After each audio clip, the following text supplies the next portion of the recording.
Hey guys, Chelsea here from Making Manzanita, and today we're going to teach you how to change an outlet or a light switch.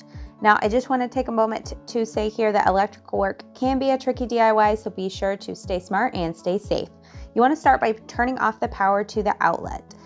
You can check if it's out by using a voltage detector or just turn it off to the whole house to be safe. Next, you can start removing the wires one by one. To remove a wire from the old outlet, simply unscrew the screw that the wire is wrapped around. You only need to unscrew it enough just to slip the wire off. Next, you can start adding the wires to the new outlet. You want to start with the ground wire, which is the bare one. You switch that one over first and attach it to the green screw on the new outlet, which is called the grounding screw.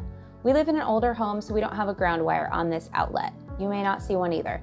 Next, you can move on to the neutral wire, which is the white one. You want to attach that to the silver screws on your outlet. You'll probably notice two screws on the side of your outlet. Either one is fine.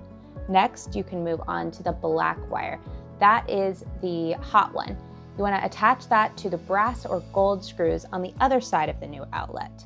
To attach the wires, you just simply make a C-shaped loop at the end of the wire, hook it around the screw, and tighten well. You want to be sure to tighten any unused screws on the new outlet. At this point also, if you notice a wire end is damaged or it looks like it's been twisted several times, you can snip off the end and restrip it, which just means removing the plastic coating around the end of the wire. With the new outlet connected, you can go ahead and gently push the outlet back into the box. Try to be sure that the wires stay behind the outlet because you don't want them sneaking out onto the sides. Next, you can screw the outlet into the box. Make sure it is nice and straight at this point.